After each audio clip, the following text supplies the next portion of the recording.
I've looked at Hikaru's games against the French defense, and on 38 games when he plays the move 2d3, he scored 35 wins, a 92% stats, as you can see on your screen.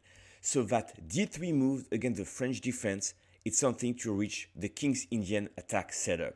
The King's Indian attack is exactly what you see on your screen, with the knight and the bishop on g2. Now, this setup is very famous because Bobby Fischer used it in a famous game in 1967. You can see the moves on the left, and on the right the final position where he played queen h6 and led to checkmate. So that is a key game that I will briefly comment in order to go to Hikaru's game. So now the next thing you need to know is like the basic setup, I think is well known, but what do you do after you develop your pieces like on the screen? I have you covered, and basically your e4 pawn will move to e5, your h2 pawn will move to h4.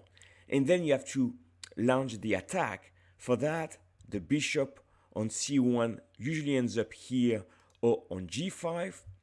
And more important, the knight from d2 is coming to f1, and then using different color is gonna go to e3 or h2 and ends up on g4. So once again, that knight on f1 gonna end up on g4 somehow. That bishop will join the attack on this diagonal, and then your pawn are really important to constrain the black king. Now onto the Fischer game real quick, then Hikaru's game. In this famous game, Bobby Fischer played 2d3 against the French, so you can see the move order over here. So now that's the classic King's Indian attack setup. Pushing the h4 pawn after pushing e5. The bishop goes to f4, so you have the classic setup. And then knight will go to e3 or sometimes goes to h2. The game continued.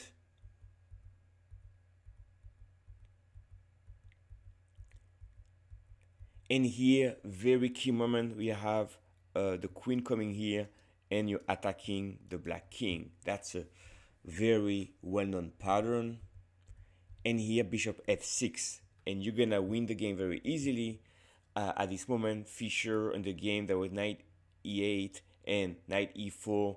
And after that, the game was definitely winning for white. But the key question is like, what if you take the piece? Then e takes f6. If the king runs here, you do this checkmate coming. And if you're trying to run the other way, then you do knight f3. Very important, you threaten knight g5. And after this move, you threaten checkmate over here. So black has to defend. You attack the queen moves. And here, beautiful switchback move, bishop g2, bishop e4, and you have a checkmate threat on h7, and black is hopeless here. So that is in a nutshell that very key game. Now let's see how in 2021 Hikaru used the same system to win. Now this is pretty straightforward. We have exactly the same moves as the King's Indian attack in the Fischer game. All these was in the Fischer game, and here slightly different, h5 played. So instead of moving the knight on e3 or the bishop on f4, Hikaru does h5. Now h6 played, that is played to prevent bishop g5, which was played in the previous game. Now the knight goes to g4. Like Bobby Fischer, Hikaru just stops the pawns on the queen side. Now the bishop comes on f4 after all, and you have this structure here. Now, before continuing the attack against the king, Hikaru plays an excellent move c4 to just block the pawns from advancing further, especially the c pawn could try to come down. Now, black would be happy to play the endgame, but Hikaru says no, thank you. And in this position, we're already on move 21, and the game is ending in two moves. Take take, so that was a bishop sack, and here knight f6, and black resign.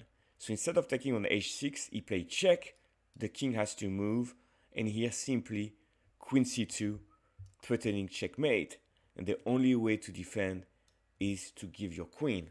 So white is winning. So in this game, it was very similar as the Bobby Fischer game, except that on h5, black tried to move his pawn, and that was definitely a mistake and a target which was used to sack your bishop here. So 23 moves, first win by Hikaru, but I want to show you more games like that. So here, same first moves, but here black tries something different. Instead of playing a5, b5, and a4, the German Grandmaster in this game, already 29-20, very strong, play a different move. And let's see what he had in mind. Bishop a6. Blacks want to exchange a pairs of bishop. And what did Hikaru say? No, thank you.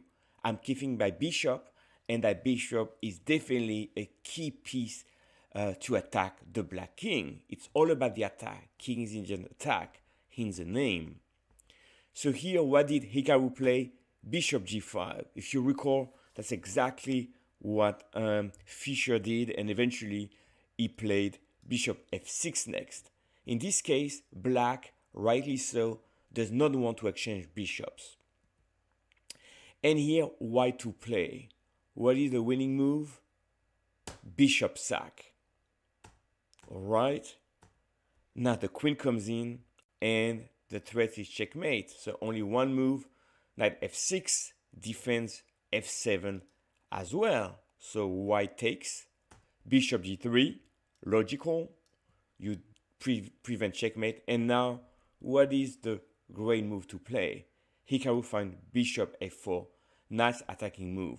What happens if you take the bishop? Where? Check. Check. And check. And if you want to avoid checkmate, the queen has to be given up. So, of course, a strong grandmaster avoided that trap and play here. Now, bishop e5. And here, how do you continue the attack? Rook e3 with a very direct attack. Rook h3, and you have checkmate. So the game continued a little bit, but white is completely winning here. h4, again, we've seen that move before, trying to have h5 at some point. Knight g3, now clearly h5 is a threat. f6, f5. And here on move 33, what was the winning move here? Now, of course, white could retreat the queen, but there's a better move. Tactics 101, check, check, and check, and you win back the queen, and you're a piece up, black resign. On to the last game. In this last game, I'm definitely jumping on move 10 because this is exactly the same as a model game played by Fischer. And here, black tried to play rook e8, and now a different idea, bishop b7. So Hikaru likes to push his h pawn, right? And here he does it again, and black doesn't want to spoil the structure and play g6. To have that pawn on h6, that's definitely something that AlphaZero and Stockfish like to do. So Hikaru is taking an existing setup, the King's Indian attack, and kind of making it a modern version of it. So that's very interesting because we have a new plan here. Now knight g4 and supporting the two pawns. Now I told you the knight belongs on g4 in this variation. c4, very important. We see that theme several times. You want to restrain the c5 pawn and the attack on the queen side that black has. Now you definitely want to exchange the bishop pair, especially the dark bishop. If this dark bishop come off the board, then that square will be very weak. So the game continued, and here black decided to exchange the bishop by playing bishop e7. If black had played this, most likely Hikaru would have brought the queen here, and you're really mounting the attack with 3 pieces on these squares. But bishop e7 played, Hikaru is very happy to exchange the bishops and now bring the queen anyway. And you're playing on these squares because you have the perfect setup to attack it. So black has always to worry about checkmate in this position. Of course, the queen comes back, so that if we were to do check and exchange the knight, the queen can cover g7. Now, opening a second front, the game continued, lot of exchanges, and now there's a direct threat. If black doesn't do anything, let's say black pushes b3, what you have is take here, the queen take, knight f6, and you have a fork. So black sidesteps these tactical ideas and attack the rook. Now Hikaru played check. Now you could take on e8, but your rook is under attack. So Hikaru played rook d6, very strong because he's attacking b6 and is attacking e8. Now knight c8 played.